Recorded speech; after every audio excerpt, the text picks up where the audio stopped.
7 se resume de la siguiente forma. Hay un impacto en los datos, en la seguridad, en el manejo de los tiempos, en el tener que abordar con creatividad las cosas. Hay eventos disruptivos, se rompen muchas tendencias. También se pone a prueba la confianza, sobre todo la confianza en los otros. Y también hay retos a nivel de implementación. Lo que vamos a hacer ahora en la mañana es concentrarnos en 4 de estas 7 áreas. Las otras 3 las van a poder abordar con el ebook, pero creo que en estas 4 es donde más valor podemos eh, tocar o más em, enseñanzas podemos tener para el tiempo que tenemos en la charla. ¿Ok? Entonces, quienes estén al final reciben el ebook van a poder también leer sobre los otros 3. También me he permitido agregar algunas recomendaciones que no van a estar en el ebook al tratar estos cuatro puntos. Vamos a comenzar. Primero tiene que ver con los datos, ¿sí? Algo que es muy importante entender es que en tiempos de incertidumbre nadie es dueño de la verdad.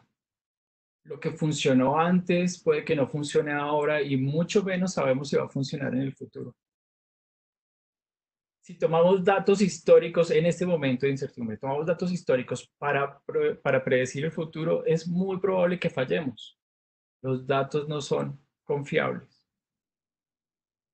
Entonces, desde el punto de vista estratégico, nuestra recomendación es que compartan el dolor. ¿Qué me refiero con compartir el dolor? Es llegar a la mesa de negociación y reconocer con su contraparte que ninguno de los dos tiene datos certeros para predecir el futuro. Hacerlo con un estilo cooperativo, ¿sí? Subiéndonos todos al mismo barco y teniendo que navegar y enfrentar la tempestad juntos sin datos confiables. Estratégicamente hablando, es muy importante llegar a un primer acuerdo, un acuerdo muy rápido de las negociaciones en la que las dos partes reconocen que tienen que ver con reservas cada uno de sus datos, los que tengan cada una de las partes, para poder avanzar en la negociación. Hablando ya de la táctica, a nivel táctico, eso se debe preparar desde la declaración de apertura. Ya les voy a explicar qué es la declaración de apertura, cómo se debe estructurar. Y también recomendamos que se intercambien opiniones, pero cuando me refiero a intercambiar opiniones, no es que uno opine, el otro opine lo otro y simplemente nos quedemos en las opiniones. Vamos a profundizar qué son las dos cosas.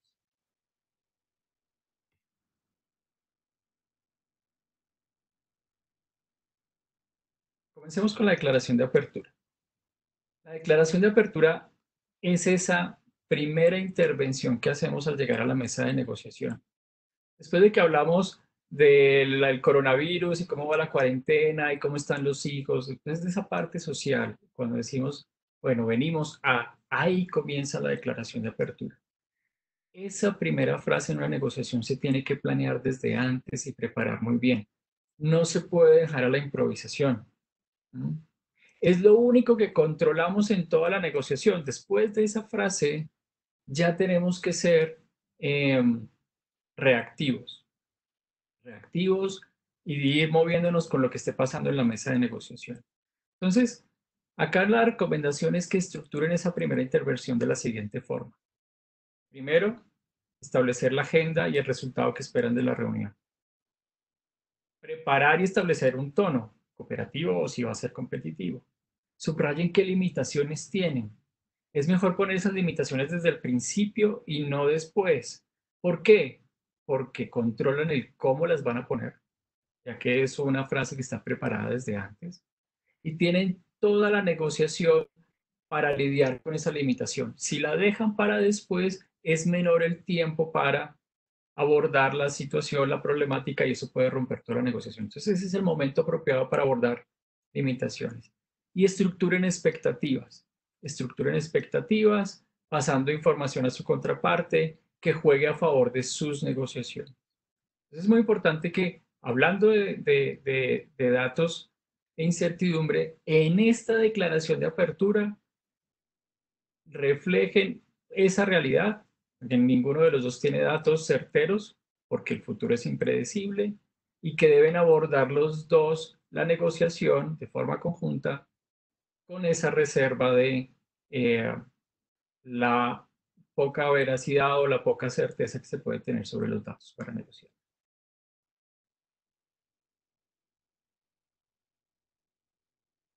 Hablando de intercambiar opiniones, lo primero es identificar qué no hacer en una mesa de negociación. Cuando los datos no son certeros, las interpretaciones son muy variadas sobre un mismo dato, sobre un mismo hecho. Entonces, esas interpretaciones se convierten en opiniones y es muy común que las interpretaciones, las opiniones choquen. Es muy difícil cambiarle la opinión al otro. Generalmente se pierde muchísimo tiempo en la negociación alrededor de las opiniones y tratando de o imponer nuestra posición o desgastarnos tratando de cambiar la opinión del otro. La forma más práctica de salir de un choque de opiniones es haciendo una propuesta, que en términos generales se sigue la siguiente estructura. Siempre que vean un choque de opiniones pueden hacer una propuesta de estas. Si usted se compromete a aceptar X, Y, Z en el caso en que mi opinión resulte acertada, en ese caso yo me comprometo a aceptar ABC cuando sea su opinión la que resulte acertada. No estamos cuestionando quién tiene la razón, lo que estamos exponiendo dos escenarios a futuro donde gana el otro si su opinión fue la correcta o donde gano yo si fue mi opinión la correcta. Voy a poner un ejemplo, algo que me pasó hace unos años cuando aún trabajaba en, en la industria de telecomunicaciones. Tuve una negociación con un operador móvil en Vietnam, me acuerdo mucho. Presenté la solución de mi compañía, eh, que para esos momentos había tenido mucho éxito en diferentes países a nivel global, diferentes regiones e incluso países vecinos en Vietnam. Me preparé muy bien con todos los argumentos, presenté datos donde se demostraban los resultados, todo con indicadores. Cuando terminé mi presentación, el operador muy cortésmente me dio las gracias e inmediatamente manifestó que él no creía que esa solución tuviera resultados tan buenos para Vietnam, porque sus usuarios eran muy particulares y otras razones más que tenían que ver con la idiosincrasia de los vietnamitas. Él creía que mi solución no iba a funcionar y porque él creyera eso, no iba a cambiar mi opinión sobre la solución de mi compañía. Yo estaba firmemente convencido de que funcionaba y que en cualquier mercado y que iba a traerle muy buenos resultados. Ahí estábamos los dos en un choque de opiniones. Lo primero es identificar que ya hay opiniones contrarias. Apenas yo lo entiendo, no me desgasto tratando de cambiar la opinión del otro. Hago una propuesta como la están viendo ustedes ahora en la presentación. Entonces, no perdí tiempo en eso, justamente me moví directamente a la propuesta en la que efectivamente le dije, mira, si la solución tiene el desempeño que yo espero, ¿sí? O mejor, comencé al revés para mostrarle la ventaja que tenía para él. Dije, si la solución que yo traigo y la implementamos en su mercado no tiene el desempeño que usted espera, no logra los resultados que se alcanzaron en otros mercados, entonces un porcentaje mayor de los ingresos se quedan del lado de usted, señor operador. Él gana porque sucedió lo que él opinaba. Pero si efectivamente la solución de mi compañía tiene los resultados esperados, supera las expectativas con respecto a los otros mercados, entonces mi compañía gana un porcentaje mayor de los ingresos. Ahí estaba la propuesta. Es una propuesta, si la queremos ver así, como en forma de apuesta, estamos apostando a qué va a suceder al futuro. Con esa propuesta logré llevar la conversación a cosas que las partes manejan de una forma, digamos, más fácil, que es el tema de los números y los indicadores para determinar cuándo hay un desempeño acertado y cuándo el desempeño está por debajo. ya no estábamos hablando de opiniones. Por eso logramos avanzar. ¿Ok? Pero haberme hecho entender con este ejemplo. Digamos. Ahora, a nivel de habilidad, algo que también es muy importante es nominar los argumentos fuertes con argumentos débiles. Tratamos de defender nuestras posiciones o nuestras propuestas con datos, con hechos, con argumentos. Y creemos que entre más argumentos utilicemos, entre más datos pongamos al lado, más fuerte va a ser nuestra posición. Resulta que no ocurre eso. Generalmente lo que ocurre es que cuando hablo mucho, cuando pongo muchos argumentos, generalmente empiezo por los más fuertes y sigo hablando hasta que llego a argumentos que son muy débiles. Cuando estoy en ese momento, ya nadie se acuerda de mis primeros argumentos fuertes. Perdieron su fuerza, su relevancia. Y es muy probable que mi contraparte encuentre un argumento débil y me diga, ves, justamente por eso que acabas de decir es que yo no te puedo comprar o no te puedo vender, etcétera, etcétera. Entonces, ¿qué debemos hacer para evitar que esos argumentos débiles diluyan mis argumentos fuertes? Lo que les recomiendo es preparar máximo 3 argumentos para defender cualquier propuesta o cualquier posición. Máximo 3, no hacen falta más. Y los van a ordenar de la siguiente forma. El primero que van a nombrar tiene que ser un argumento fuerte. Claro, como escogieron 3, los 3 deberían ser fuertes. Máximo 3 argumentos. Empiezan con uno fuerte. El que sigue debe ser más fuerte que el anterior. Y el último que nombran tiene que ser el más contundente de todos. Y después de eso se quedan callados. No hace falta poner más argumentos sobre la mesa. Máximo 3, si ya los organizaron así y los utilizaron así. Lo único que tienen que hacer es volverlos a repetir en el caso de que les pidan más argumentos. Y les dicen, no entiendo la razón, por favor explícate. Vuelven a nombrar los 3 para que su posición sea siempre fuerte en el momento de defender una propuesta o un tema determinado. Sigamos. Entonces, datos incertidumbre. ¿Qué pasa con el tiempo? Generalmente en tiempos de crisis, cuando las cosas van mal, eh, todo tiende a empeorar, ¿no? Si se ponen a revisar lo que nos ha pasado ya en este tiempo de incertidumbre más inmediato, pues comenzamos en el caso de Bogotá, para los que estamos en Bogotá, en Colombia, comenzamos con una cuarentena que era un simulacro de 4 días, pero después se unió con la cuarentena formal, que ya tenía una fecha de determinación que caducó y ya va por la segunda ampliación. Cada vez crece mayor el problema. Acá la recomendación en términos de estrategia es acelerar el ritmo. Es una estrategia recomendable acelerar el paso, tomar decisiones antes de que se crezcan los problemas. Mostrar la iniciativa hace que sus contrapartes perciban que su nivel de control y de certeza es mayor o puede ser mayor al que ellos tienen y por ende los van a seguir. ¿Ok?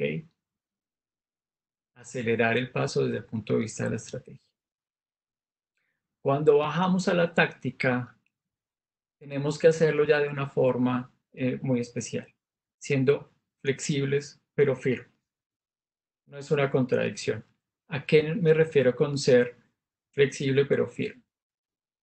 Cuando uno va a negociar en estos tiempos, debe definir claramente cuáles son esos principios rectores o principios guía que no son sensibles a cambiar con el tiempo. Son temas que tratan con generalidades y principios del negocio. En esos tenemos que ser firmes.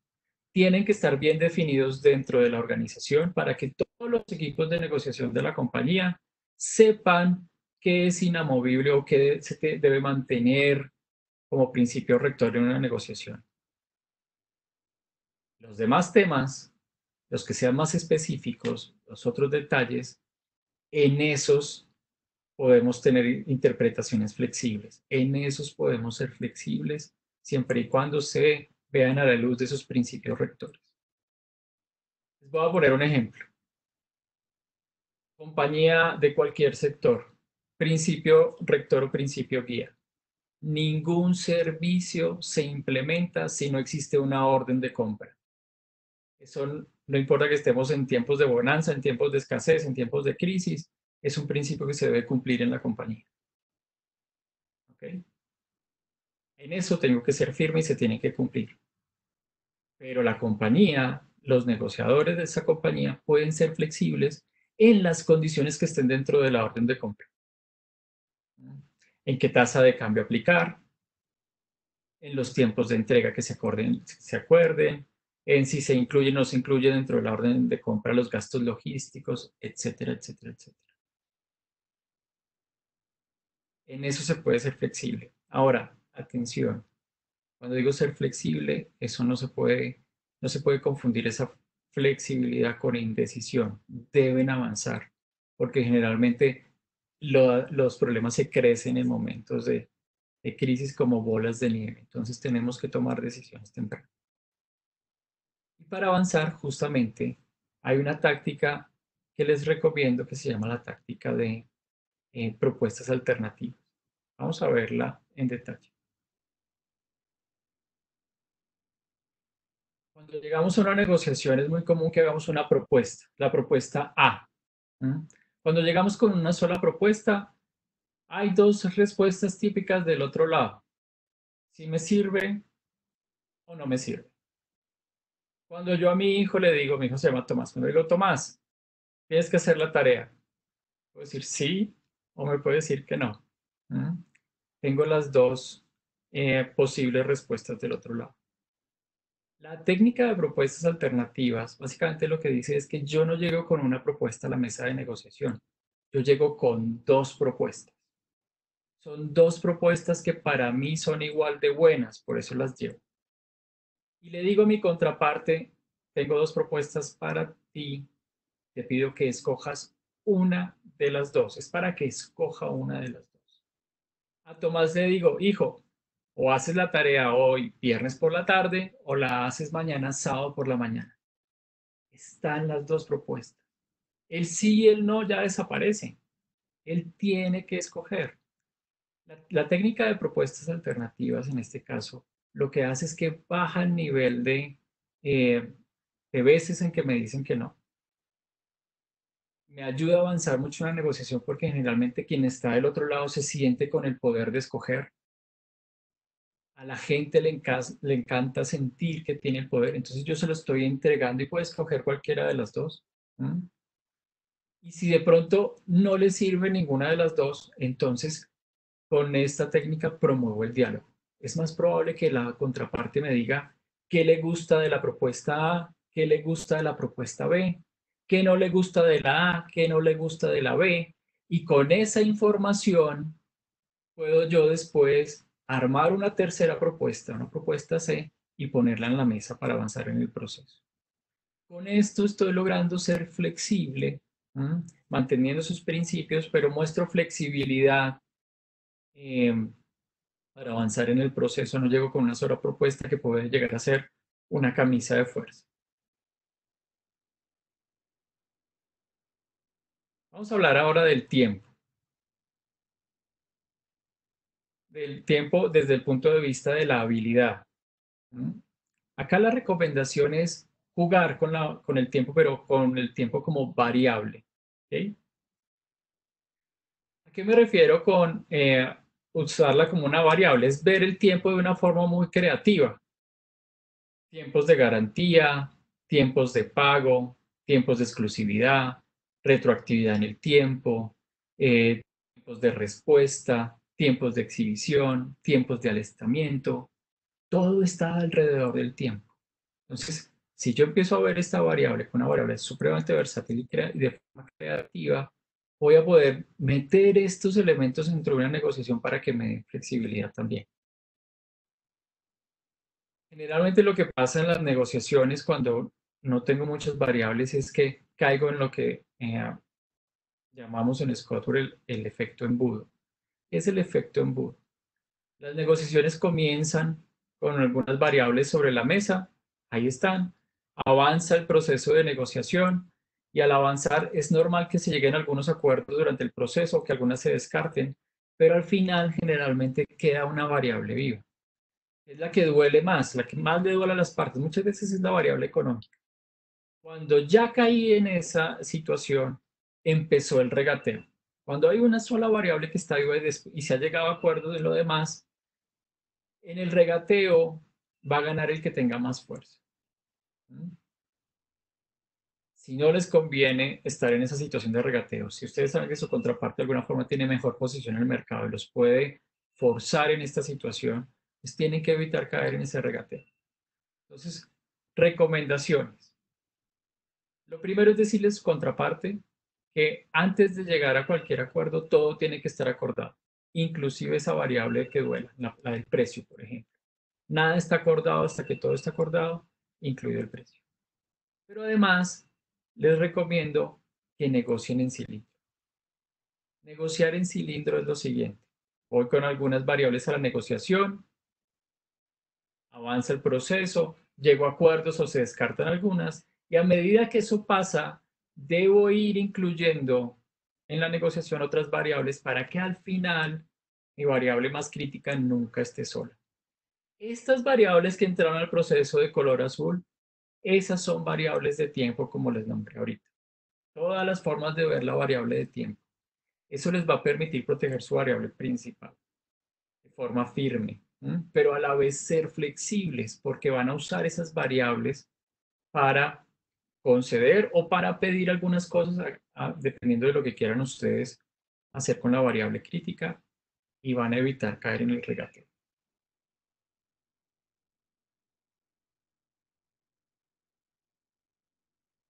Pasando al otro tema, es la confianza.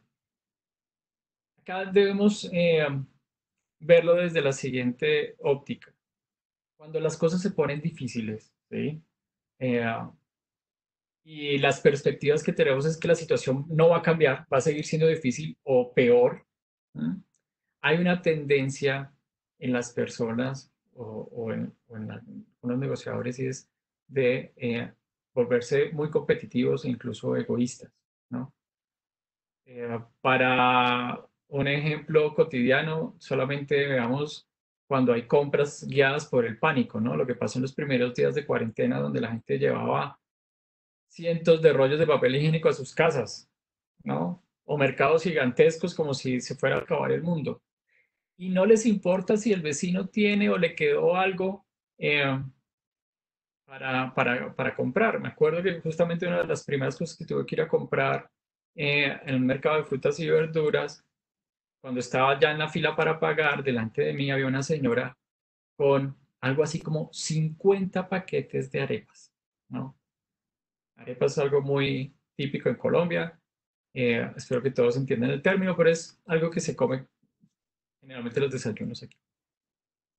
50 paquetes. No sé qué iba a hacer la señora con 50 paquetes. Claramente no dejó una sola arepa en toda la tienda. Nadie más iba a poderlo comprar. Nos volvemos muy egoístas, pensamos solamente en nosotros en esos momentos de crisis. El pánico se apodera de nosotros. ¿No? Para nosotros como negociadores,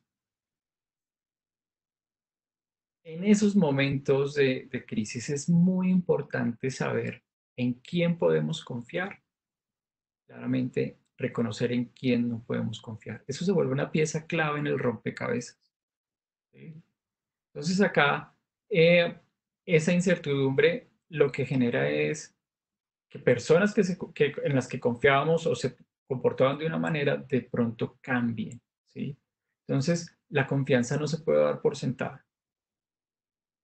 Acá, desde el punto de vista de la estrategia, lo que recomiendo es que no asuman nada, prueben todo.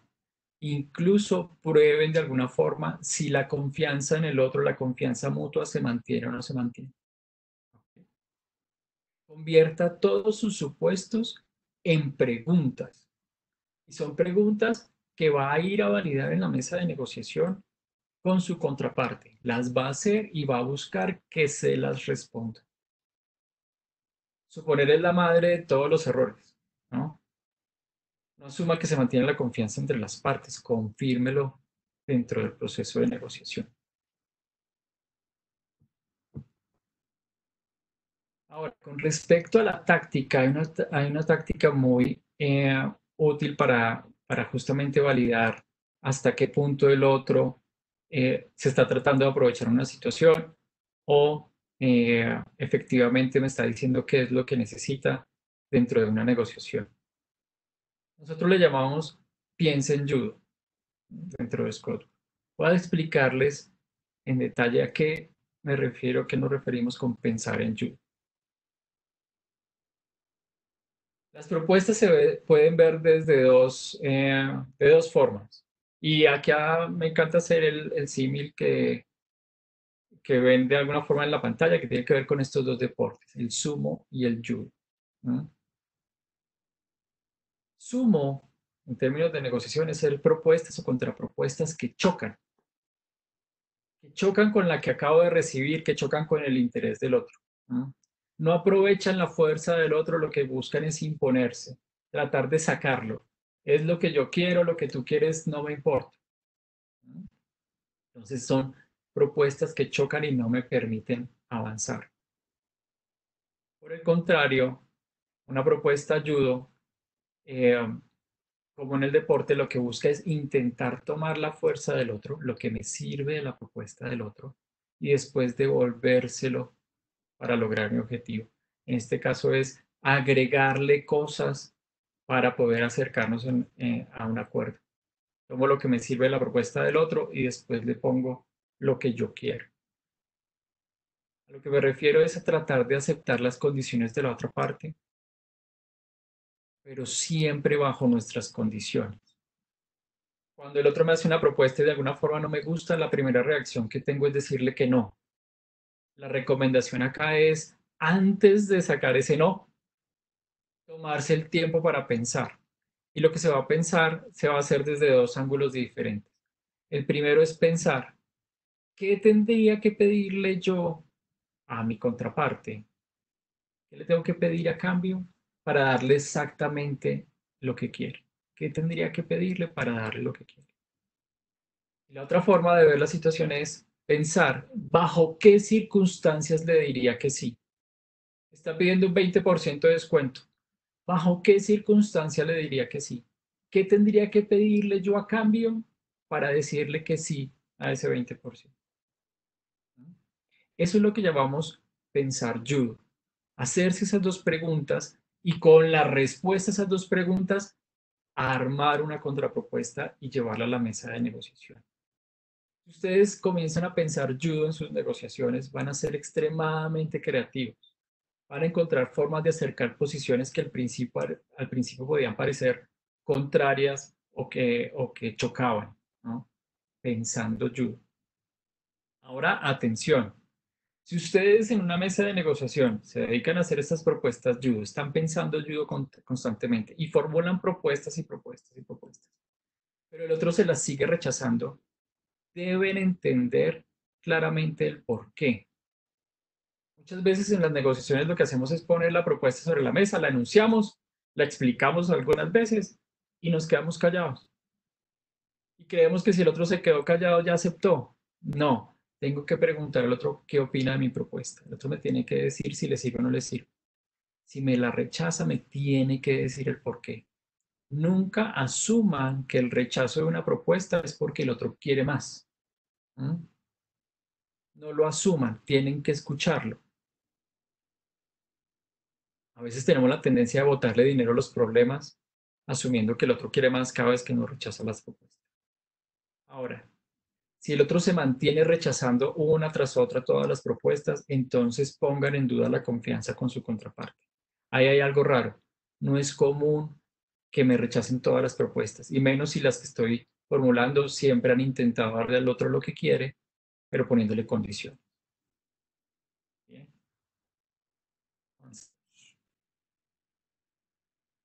Ahora, desde el punto de vista de habilidad, tiene que ver con confianza. También es cierto que debemos confiar en el largo plazo. Y acá es la habilidad de llevar esa visión de largo plazo con las acciones que estoy tomando en el corto plazo. Fomente la confianza con su contraparte. Resalten que la relación que tienen es una relación que va más allá que esta crisis puntual. ¿Mm? No es una relación de un año, que es lo que puede durarnos esta crisis a todos. Es una relación de muchos años más y que lleva muchos años también de historia. Y eso repítanlo como si fuera un mantra. Utilícenlo en las reuniones. Siempre díganlo. No lo dejen implícito. Háganlo explícito para que el otro también lo haga consciente. No es negociar solamente para esta coyuntura, porque lo que tenemos son relaciones de mediano y largo plazo en nuestras compañías, ya sea con nuestros clientes o con nuestros proveedores.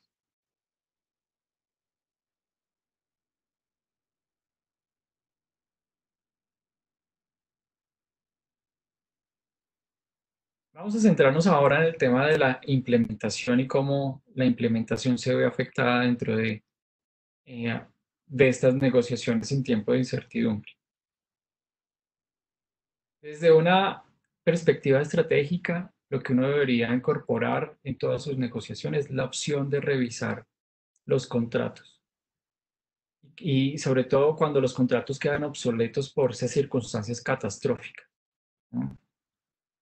Eh, que son totalmente fuera de lo que se había podido concebir en un negocio en un tiempo diferente al que estamos. Entonces, incorporar esa opción de revisar los contratos, de renegociar los contratos, es recomendable como estrategia. Algunos dirán, sí, muy bueno, yo pongo eso cuando sea a mi favor, perfecto, pero ¿y qué pasa si es a favor del otro? Y el otro es el que quiere renegociar el contrato o revisarlo completamente. Los japoneses, hablando aquí de diferentes culturas en negociación, los japoneses creen fervientemente que un acuerdo que por casualidad se desbalanceó, ¿no? Y que va en contra de los intereses de una de las partes, es en últimas un mal acuerdo, es un mal negocio, ¿no? Porque va a dejar a una de las partes irritada justamente por esa situación y la otra parte se va a sentir culpable. En esas circunstancias, para la cultura japonesa, prefieren renegociar el contrato para las dos partes. No siguen adelante con la implementación, ¿no? Recuerden que de nada sirve tener un acuerdo así esté firmado si ese acuerdo no se puede llevar a la práctica. Entonces es mejor renegociarlo. Entonces, justamente por eso, tener esa opción de revisar es la recomendación estratégica. Y para hacerlo, lo que les pedimos es que pongan siempre las verduras antes que el helado. ¿Eso qué quiere decir? Que las cláusulas tienen que estar ahí claras, ¿sí? Ponerlas dentro de los contratos, como les decía, pero además que condicionen todas sus ofertas. Condicionen las ofertas o lo que ustedes van a poner dentro de una negociación al cumplimiento de su contraparte. Voy a ponerlo en términos muy prácticos.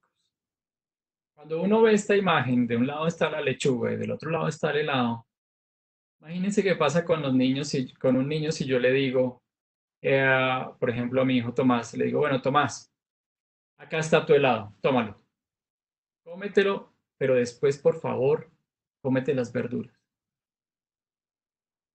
Si Tomás ya se comió el helado y después tiene la opción de comerse o no comerse las verduras, pues yo ya perdí. Lo más probable es que no se las vaya a comer. Entonces, como con los niños, yo tengo que primero condicionar lo que voy a dar, pedir y después dar. ¿Cómo le diría yo a Tomás en esta situación? Muy sencillo. Tomás, si te comes la verdura, entonces puedes comerte el helado. Primero lo que yo quiero de Tomás, después lo que yo le ofrezco a Tomás. Es exactamente lo mismo con sus clientes y sus proveedores. Pidan y a partir del cumplimiento del otro vienen sus ofertas. Y eso lo debes dejar así en los correos electrónicos, en las conversaciones, en los contratos, etcétera, etcétera. En toda propuesta que hagan, en todo acuerdo que lleguen, deben llevar esta estructura. Condicionen siempre eh, sus ofertas.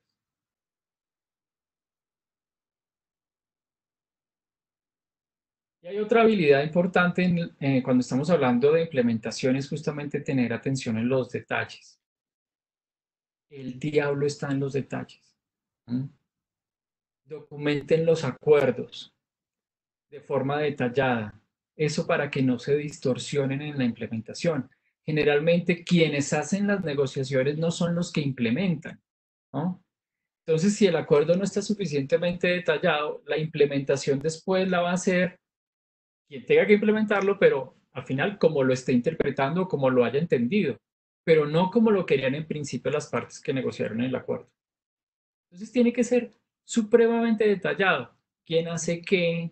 ¿Cómo? ¿Cuándo? ¿Dónde? ¿A partir de cuándo? ¿Con qué recursos? Etcétera, etcétera. Entre más detalle, mejor. Ahora, acá hay una gran recomendación. Tenemos que tener un equilibrio. Se debe ser específico en lo que se acordó, pero también al tiempo se debe ser genérico en las posibles causas de revisión del contrato.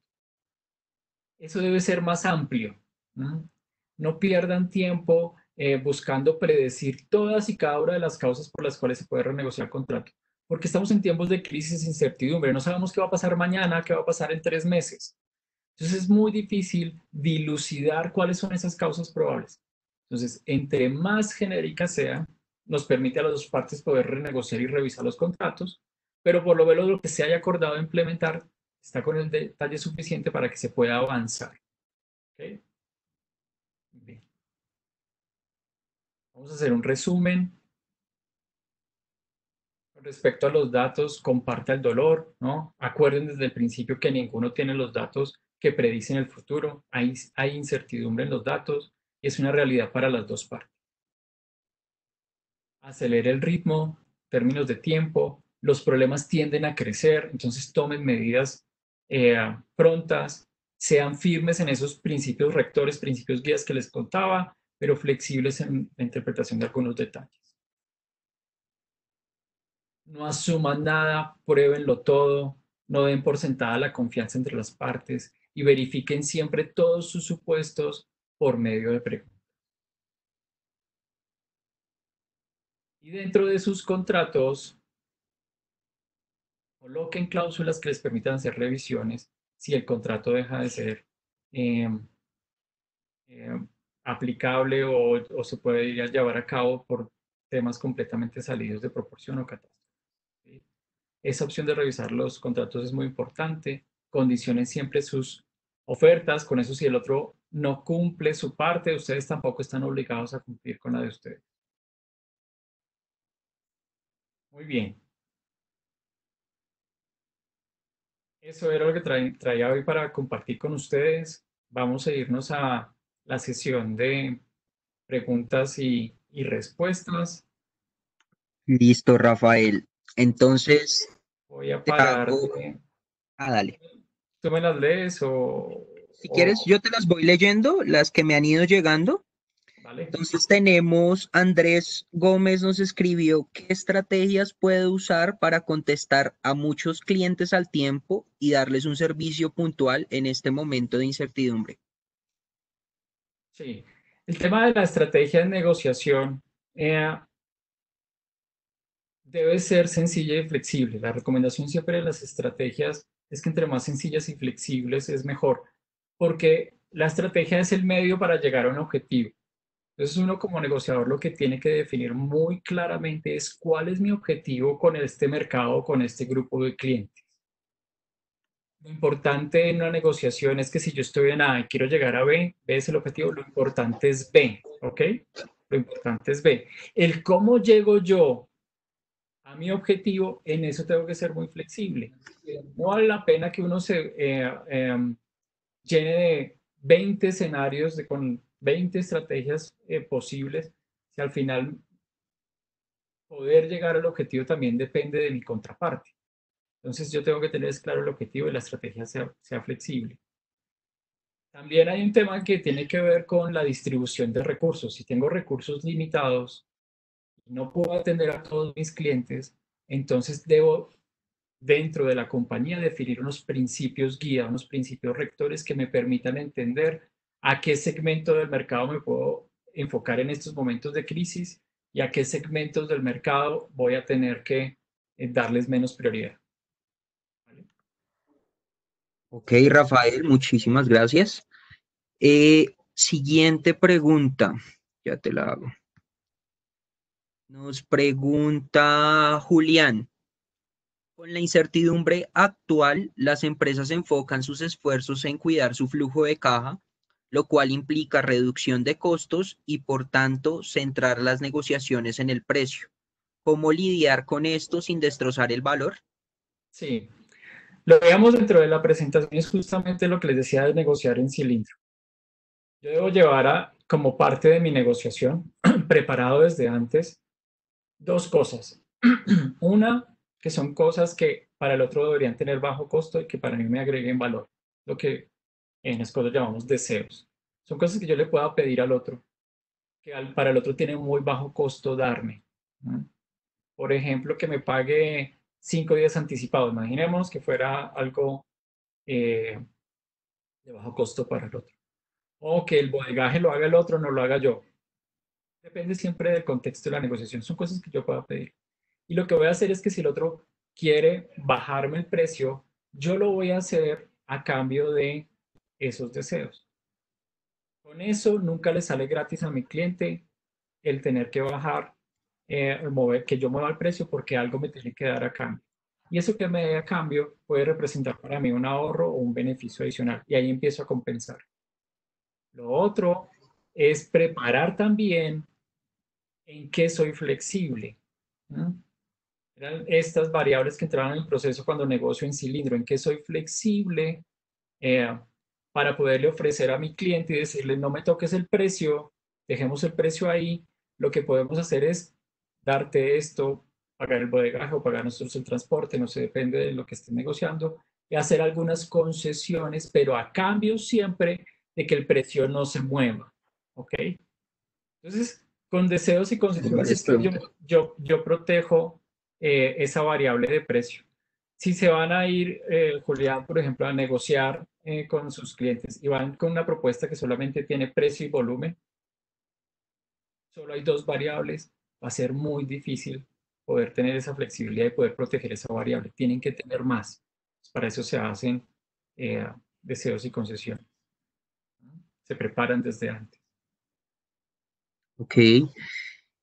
Tenemos aquí hay otra pregunta súper interesante y es de Alejandro Alzate, ¿cómo aprender a decir que no cuando ya llegamos a una propuesta en la que tenemos el límite máximo autorizado para negociar? Ejemplo, ya no puedo bajar más el precio o no puedo dar más plazo para el pago. Sí. Muy bien. Gracias Alejandro por la pregunta. Eh, Aquí se están tocando diferentes cosas. Uno, el tema de los límites en una negociación. Yo tengo que definir muy bien los límites antes de irme a negociar. ¿Hasta dónde puedo llegar en precio? ¿No? Para definir un límite en una negociación hay un ejercicio muy práctico que es analizar el peor escenario, analizar el escenario de bloqueo, donde definitivamente yo ya no voy a venderle a ese cliente, ya no puedo hacer cuota de mercado con este cliente porque se rompieron las relaciones. Entonces uno analiza cuánto me costaría eso financieramente, qué presiones voy a recibir de mis jefes o del mercado o de los usuarios finales de ese cliente y cuánto tiempo puedo estar yo sin ese cliente. Cuando uno hace ese ejercicio, entonces uno ya entiende dónde están realmente sus límites, ¿ok? Porque a veces uno dice, yo no voy a darle más del 10% de descuento. Ese es el límite, pero uno no ha hecho este ejercicio y quizás el 10 nos va a costar, pero al analizar este análisis podríamos ir hasta el 12 y aún así es mejor negociar que prescindir del cliente. Entonces eso nos ayuda a establecer los límites.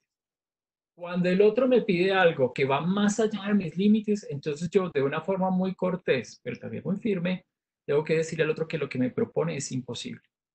Es algo que yo no puedo hacer, es algo donde no puedo llegar. Hay una técnica muy interesante que se llama la técnica de no negociable. Es decirle al otro, mira, llegar a ese precio que tú quieres es algo que yo no puedo negociar. Es no negociable y tiene que ser cierto para que la puedas utilizar. Esto es no negociable, pero en lo que yo tengo flexibilidad y en lo que podríamos quedarnos aquí sentados negociando es en esto, en esto, en esto, en esto, en esto, en esto, en esto. nombro en qué sí soy flexible, justo después de haber dicho qué es no negociable. Con eso logro que la contraparte no se bloquee y sepa que se puede quedar conmigo negociando, a pesar de que hay algo que es no negociable, por ejemplo, el precio. ¿Ok? Entonces, resumo. Lo que tengo que hacer es básicamente definir muy bien mis límites, entendiendo ese escenario de bloqueo, entendiendo los límites. Si alguien me pide más de lo que, más allá de mi límite, entonces puedo utilizar la técnica de no negociable. Le digo, esto es no negociable, hasta allá no puedo llegar de forma muy cortés, pero inmediatamente nombro en que sí puedo ser flexible para negociar. ¿Vale? Espero haberte respondido. Listo, Rafael. Otra pregunta, pues tenemos varias, estamos como seleccionando algunas al azar. Nos pregunta John y dice, ¿qué consideras más importante? ¿La definición de un producto que atienda la situación de las contingencias o las soluciones que aunque no tengan relevancia para la contingencia, tenga, pues como que agreguen valor puntualmente? Digamos que siempre se tiene que ver desde dos ópticas. Lo que se proponga o se diseñe para un mercado, aquí voy a hablar de un tema que tiene que ver justamente con propuestas realistas, debe cumplir con tres cosas.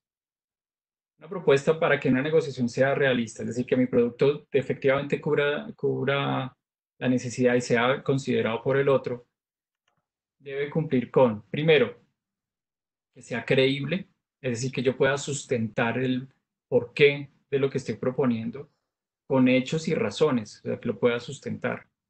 Que tenga, si me preguntan por qué ese es el precio, yo tenga el cómo decirle el por qué son estas las características del servicio, tenga cómo explicar el por qué. Eso es muy importante para que la propuesta sea creíble. No quiere decir que me va a aceptar inmediatamente, pero ya por lo menos entiende por qué le propongo lo que propongo. Primero. Segundo, la propuesta tiene que cumplir con el objetivo de mi compañía. Y eso siempre pasa porque si no, no lo propondría. Pero lo tercero, que es muy importante y a veces se nos olvida, es que lo que yo proponga tiene que cubrir la necesidad del otro. Tiene que atacar el dolor que el otro está teniendo. ¿Sí? Entonces, son tres cosas para que la propuesta sea realista. Muchas veces en las compañías definimos los servicios, definimos productos, precios y demás desde la oficina. Acá en este cubículo donde estamos todos, tarara, ahí definimos muchas cosas, pero no hemos tocado al cliente para preguntarle si eso es efectivamente lo que necesita o no. Entonces, nosotros lo que recomendamos en Scottwork es, antes de ir a hacer una propuesta, hacer una muy buena fase de argumentación. ¿Qué es una buena fase de argumentación? Sentarse con la contraparte a escucharlo, hacerle preguntas para entender sus prioridades, qué limitaciones tiene, qué oportunidades hay en esta situación o en esta otra, qué obstáculos está teniendo, entender el dolor del otro. Y también con esto nos referimos a pasarle y contarle información, información que vemos que es pertinente para que el otro también nos entienda, cosas que hagan que me entienda mejor y que estructure sus expectativas de forma correcta a favor de mi negociación. Entonces, en este intercambio de información tengo que tener una muy buena habilidad para escuchar. Y con esa información vuelvo a la oficina y armo una propuesta que sea realista, ¿m? Para el mercado, es decir, o para un cliente específico, la puedo sustentar, cumple con mi objetivo, pero cumple también con el objetivo del otro. Espero haber ayudado con esta respuesta. Ok, y vamos con esta última pregunta, Rafael, por favor, y es que nos pregunta Lady Castañeda, ¿qué es mejor? ¿Retener un producto a un cliente moroso? O sea, como usar una estrategia de presión para obligarlo como al tema del pago o despachar el producto y tenerlo satisfecho. Ujú. Bueno, muy buena pregunta, Lady, gracias. Cuando uno va a negociar, tiene dos palancas para negociar, incentivos o sanciones. ¿Ok? Generalmente cuando yo le digo al otro no te despacho más, estoy usando una sanción. Si la sanción no se utiliza bien, no es raro esperar que del otro lado venga otra sanción de vuelta. Si uno definitivamente tiene que usar una sanción, hay una forma correcta de hacerlo. Yo muestro la sanción, le digo a mi contraparte, mira, yo tengo acá justamente una de las opciones es no entregarte más producto, la mostré, pero inmediatamente la guardo. ¿En qué sentido? Digo, yo no quisiera tener que llegar a ese punto, ¿no? Entonces lo que vamos a hacer es que si tú puedes comprometerte a este plan de pago y haces estas acciones para que el sellout eh, crezca, para que podamos evacuar producto de tus bodegas, entonces yo te podría despachar tanto en producto. Entonces, le muestro que si él hace un esfuerzo, yo puedo seguir haciendo un esfuerzo entregándole producto. ¿Qué pasó con la sanción? Yo no la seguí utilizando. ¿No? Ahora, si trato de avanzar con incentivos y el otro no cumple, en ese momento sí tengo que usar la sanción. Nunca den nada gratis en las negociaciones. Muchas veces puede ser un cliente que no me paga, yo le sigo despachando producto. Todo eso que le estoy despachando adicionalmente le enseña al cliente que no pagar no tiene consecuencias. ¿Sí? Entonces, pues no me paga porque no tiene ningún incentivo de pagar y yo sí sigo despachando. ¿Ok? Entonces, no les estoy diciendo que no despachen, pero sí les estoy diciendo que para poderle despachar tienen que ponerle condiciones claras que él debe cumplir. ¿Mm? Si es un tema donde tiene una limitación fuerte en flujo de caja, entonces pueden empezar a pedirles cosas que tengan que ver con dónde exhibir los productos, cómo almacenarlos, eh, que consiga una garantía bancaria para el pago del siguiente pedido. Pedirles algo para poderle despachar y él lo tiene que cumplir. ¿Ok? No despachen gratis, ¿no? Porque le están aumentando al otro o le están fomentando al otro ese comportamiento de no pagar y sí recibir producto. Espero haber contestado con esto, Lady. Listo, Rafael. Bueno, no, pues muchas gracias por la charla del día de hoy. No sé si de pronto quieras compartir como tu LinkedIn o Ya como voy algo para para allá. poderte Sí. contactar. Dale. Quiero cerrar también con esto, repasar la promesa que hice para el día de hoy. Espero que hayan podido aprender algo práctico, útil dentro de esta charla, que lo puedan usar en sus negociaciones para tener mayor control y confianza. Eh, Gracias por acompañarme el día de hoy. Les voy a dejar acá mis datos donde pueden contactarme. Está el correo, están los teléfonos, también están las páginas de nuestra compañía. Quiero ahora, Cristian, compartir el ebook con las personas que están en línea. ¿Tú sabes cómo puedo enviarlo por acá o si debo hacerlo a sus correos electrónicos? ¿Me podrías indicar? ¿Tú tienes el ebook, lo tienes el PDF o está colgado en algún link que podamos compartir por el chat? Lo tengo en el PDF aquí. Entonces, no, nos tocaría ahorita posterior a la charla con, pues, al listado de correos, enviarles el PDF por mail. Vale, entonces yo hago eso, me comprometo a dejarles enviado hoy a todos el ebook por haber estado conmigo y escucharme en esta mañana de hoy. Listo, Rafael, muchísimas gracias a ti, muchísimas gracias a todos nuestros empresarios, emprendedores, expositores de muchas de las ferias que hoy nos acompañaron. Esperamos contar con su asistencia en futuros espacios que realicemos y poder seguir aportando en la generación de progreso y oportunidades para el país como lo hemos hecho desde Corferias. Muchas gracias. Gracias a Listo. todos. Vale, que estén muy bien. Hasta luego.